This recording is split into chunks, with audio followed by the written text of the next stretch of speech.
Now, today's guest spent over a decade on our screens as Eastenders' Martin Fowler. And the fans of the soap were left heartbroken last month when his time on Albert Square came to an untimely end during the soap's special live episode.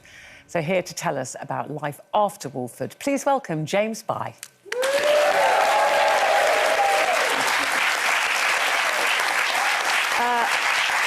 Can I just say for one, devastated. We all love Martin Fowler. I literally thought you were going to come through that. You and Stacey would be together happily ever after. All those lovely things you got to say to each other. I know. When did you know that it was the end for Martin, and how long did you have to keep it secret?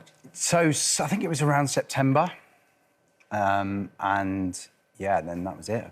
So how long did you have to keep it secret? September Till the scripts came out. I think the rest of the cast who were involved maybe didn't get them until after Christmas. Wow. That's torture. Yeah, so you're on set and obviously everyone, you know, everyone knew the 40th was coming up, so everyone's discussing what the storyline is. Yeah. Oh my God. And there were some great stories knocking about, by the way. I've got to know how they told you. I mean, did they take you in a darkened room? Yeah, exactly, yeah. On the top of the Vic. Like, I really... They offer you therapy? Me and, you know, the exec producer, Chris, you know, we had a conversation. It wasn't anything more than that, and it was fine, you know. I mean, like I say, it wasn't anything that was a surprise to me. You didn't get a little bit... No, of course not. I mean, it was an explosive storyline. Yeah. I mean, explosive because the Queen Vic, you know, explosion in the Queen Vic, but also explosive emotionally with you and Lacey, obviously, who's played Stacey, this kind of love affair that you've had for so many years, and we've all willed you back together, you know, and just as it looked like it was happening. Yeah, no, I mean, listen, the story was fantastic, and that was what, for me as an actor, you know, given that opportunity was what was really, you know, the exciting part of it, and I think that from the reaction that I've had from the audience and from the fans, it's been overwhelming. Yeah. Like my wife and I were getting petitions for me to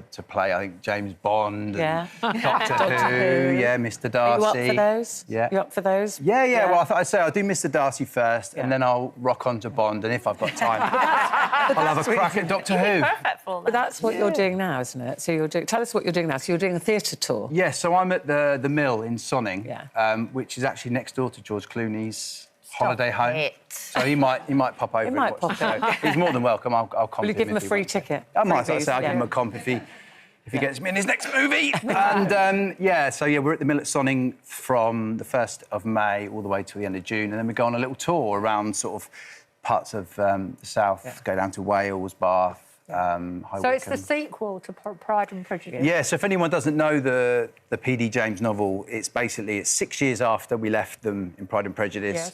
Darcy and Elizabeth are married, they're happy, so it's lovely. We get to see a sort of slightly softer side to Darcy. You got the white frilly shirt. Oh, yeah, I've got yeah, look, there you go, look at that. Nice. Take your top off. Wow. Do I take my Yeah, top but off? Mr. Darcy always takes his top off, doesn't he? I'm not sure the audience would want to see that. No, we would. Would they? Yeah, all right. Well, we'll see. Yeah, maybe. We haven't started rehearsing yet, so the director might have me, you know, half naked throughout. Is so it exciting now because you've been in EastEnders for like 11 years or something, and it must be very strange not seeing the people you've seen every day for 11 years. Yeah. But is there something kind of exciting now that you can branch out and do all these other things? Yeah, I think, you know, like, when you do something like that for 10, 11 years, whatever it was, like, you do become very close friends, you know, with all your cast. And the crew, you know, like, you sort of work with them every day.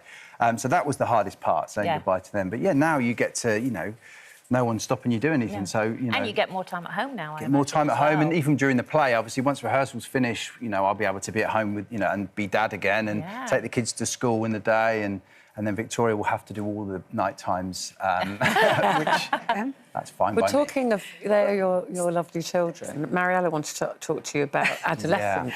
Yeah. Well, no, I know that you said that you felt a responsibility to watch adolescence. I've been avoiding it because I actually made a panorama about the internet and the impact on kids, and I just don't think I can actually sit through adolescence. But you've got 4 boys, and, you know, in the panorama we talked about the fact that we basically sent our children out into the kind of Wild West, into this frontier land, without them even leaving the house, and that my generation particularly had no idea of what they were accessing and exposed to. And with 4 boys, it's a very sort of testosterone-heavy household. Tell me how you've navigated that and, you know, why you felt that you had to watch Adolescence. And I know you've had a chat with your 11-year-old as a result. Yeah, no, do you know what? My wife and I felt exactly the same as you. We were, like, putting it off, like, we really don't want to watch it. And then there definitely felt like a responsibility. And I feel like when a show's getting as much, you know, coverage as this is, it's obviously, it's not, you know, it's for a reason, you know what I mean? And, you know, take all the incredible performances aside, which, I mean, just when you thought Stephen Graham couldn't do anymore, yeah, like, it's amazing. what does he... And we watched it the other night, and I started getting all insecure, because I'm watching The Young Lad, I think it's episode 3, and I'm going, how is he that good? Yeah. And he's never He's never been to So school trained. you know, you just go, hats off to that kid, because he's got a career that's just good. But anyway, that side, yeah, I think as a parent, like, our responsibility, especially like you say now, going into this world, which I can't go to my mum and dad and go, what was it like? You know, give me some advice, because we didn't have that access to the internet when we were kids. So we're sort of learning on our feet, do you know what I mean? And Ruth and I was chatting before, and it's absolutely right that there's that scene right at the very end, and I hurry, if I'm giving away any spoilers, but when they say Put your fingers in your ears. Yeah, when they say about him up in his room. And so for them as parents... They thought he was safe. They thought he was safe, he's in Yeah. his bedroom, he's on the computer. But obviously that's where the problems most happen. vulnerable. Yeah, it's not police. What have you told your 11-year-old? How have you explained to him? Yeah, so that was the toughest part, because obviously he is 11, so he is probably a little bit younger. And we just, like I say, it's that responsibility. We just try to have a conversation with him, like, be open with us. Do you know what I mean? Like, Victoria and I are very... I'd like to think we're really... What's the word? Approachable. Yeah, approachable parents. Broad-minded. You know, and if they tell us that they've smashed a window or dropped it, you know, we never shout or tell them off. We tell them off when they don't tell us, or they try to hide something. Do you know what I mean? And we try to keep that dialogue, Communication going, the same for the internet. And they're too young for it at the moment, so it's nice that we have Do you adolescents limit their to learn time? from.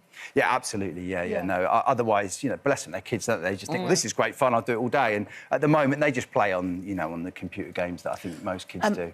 Always running out of time, which is such a shame. So much to talk to you about. I just want to ask you very quickly, you're home a lot more now, but you failed on bin day, didn't you? Yeah, which is really frustrating, because that's the one thing I get trusted with. It's the bins. Well, you've got one job. One job. One job. Confusing now, I think. Well, we've got 2. We've got the, you know, the recycling and 2 jobs. It's one job. We don't need to hear your excuses. Listen, We've heard those good luck with excuses. the play and the tour. That's Death Comes to Pemberley. It's the Theatre Royal Windsor at the moment, isn't it? Are you there? we do will go be. to You'll be Windsor, open. but yeah, it starts in the middle. But listen, good luck with everything else you go on to do. But we miss Martin already. Thank you very much, James. Thank Bye, you. everybody.